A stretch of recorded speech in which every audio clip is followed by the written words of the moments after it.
What is up, my fellow mobile gamers? In today's video we got our best builds for the Mage class. This is the final class that we need to cover. We've covered all of the previous classes. If you want to check those out, go ahead and check out the Dark Nemesis playlist I have. But we've done like 30 videos on this game. I'm kind of getting tired.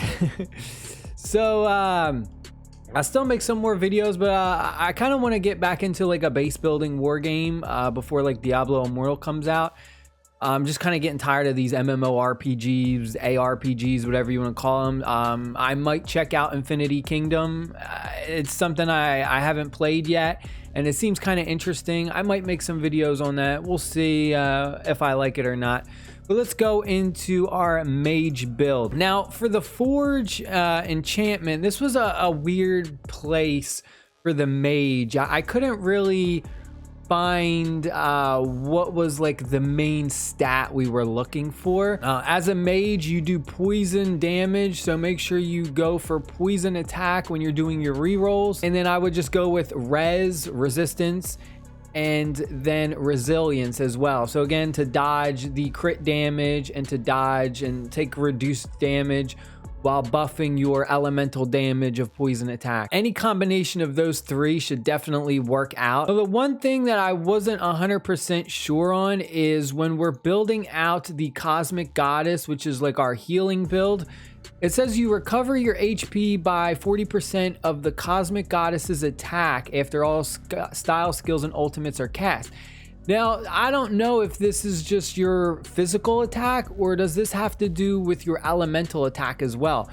That was one thing that I just couldn't figure out. If it does have to include your elemental attack, then I would say definitely buff more of your elemental attack. So you would definitely go in for your enchantments and look straight for poison attack. That way, when you do switch to Cosmic Goddess, you get even more additional healing for your team. So we got Scarlet Queen. This is our PvE builds to fight monsters, puts out lots of damage. We have Warp Majesty. This is our solo PvP builds for stuff like Arena. And if you just kind of want to be a solo damage dealer in PvP battles. And then Cosmic Goddess is if we want to be a healer for team battles. Now, Scarlet Queen has this passive ability which generates one stack of Chaos Power. So you do extra 8% damage for 10 seconds when any style skill or ultimate hits an enemy. So we're going to go over the build right now. We went with Meditation, increased damage. We have Set's Wrath. When your HP is higher, you do more damage.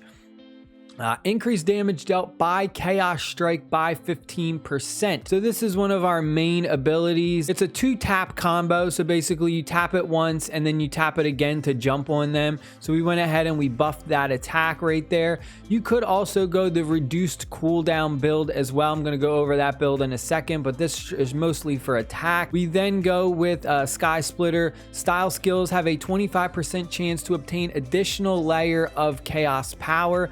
So again, we want to have as much Chaos Power as possible, so that way we do more damage.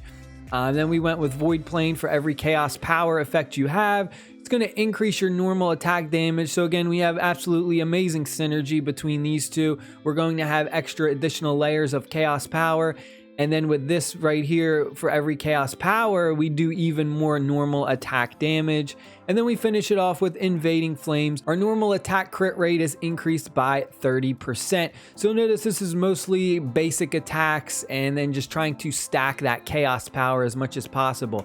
If you want to take the reduced cooldowns, pretty much you're just going to switch a lot of these. So you'll just switch and you'll take this one right here. All right, moving on to Warp Majesty, our PvP when we want to do lots of damage. The main passive for this is every time a style skill is cast, you have a 50% chance to reduce the cooldown of other skills of the same style by 5%.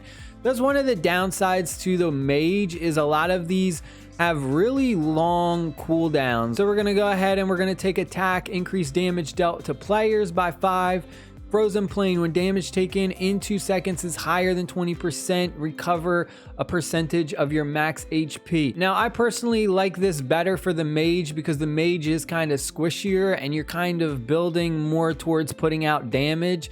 And you gotta kind of watch out for stuff like the Assassins or the warriors who kind of jump on you, those melee attackers, those are kind of what you want to watch out for because they can kind of burst you down, especially at this point in the game where a lot of people get one tapped.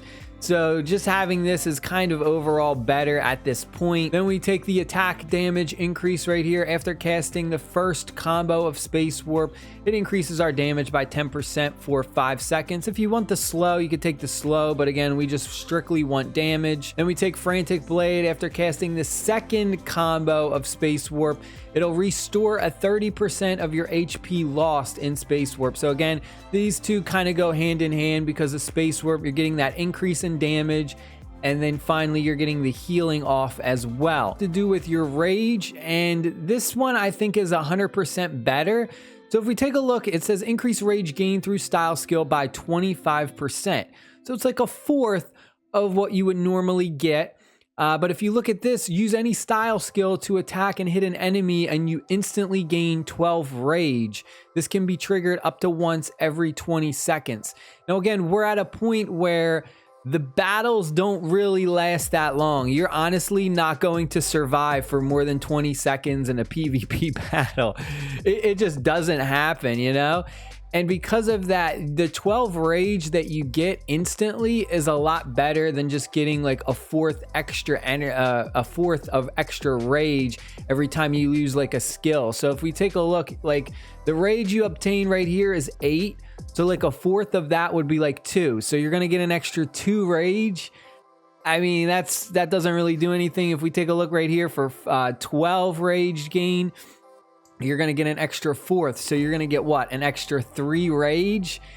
And you know, and then finally rage 16, you'll get an extra what? 4. So if you take a look all together, you'll get 4, you'll get 3, 7, 8, 9. If you are able to spam all 3, you'll get like 9 out, and that's just not reasonable. At least this one you get 12 rage instantly on one attack. So this is 100% better. And then finally, we have Prophet's Faith, increases our ultimate damage by 15%. Now, if you want to go with the reduced cooldown build, it's very simple. You're just going to switch these. We're going to go over this. There's 2 different builds for this. You can go a healing build, or you can go a damage reduction build. So first up, we're going to go over this. Increase damage dealt to players by 5%. This goes hand in hand because right here, our passive says we recover 40% of the attack. So because of that, we're increasing our overall attack. That means we're recovering more HP. These are, these are preferences. You could go back and forth between either one, very arguably. Then we're going to take the reduced cooldown. So when Astral Strike is cast, reduce other style skills by 1 second. Again, it doesn't seem like it's a big deal, but this is for team PvP battles. So we really just want to stay in the back and kind of stay away from as much damage as possible. So that way we can just kind of heal up our teammates. Then we go with Sky Splitter for the healing effect of Big Bang and Star Map Epics. No longer take effects on allies, but it increased the healing effect by 50%. Then we have Void Plane. The lower your HP, the higher the healing effect gained. Finally, Invading Flames increases HP recovered by ultimate per second to 160% of your Cosmic Goddess's attack. I think the damage reduction build is better. So we're going to take damage reduction. Then you're going to, again, choose whatever rage one you want. Really can't go wrong with that. Take the reduced cooldown. This is the one that I like better. So Big Bang and Star Map Epics grant damage reduction of 10% to allies within range for 5 seconds. Then again, you're going to take Heavenly Wrath. Starship Brilliance grants damage reduction 15% to self for 2 seconds. More survivability. And then finally, you would go with reduced style skills cooldown by 1 second. Again, the 1 second, it doesn't really seem like it plays that big of a difference, but it depends on how long the battle really goes. Stay happy, stay safe, my friends. Have an amazing weekend. Possibly some Infinity Kingdom videos coming soon. We'll see. Peace.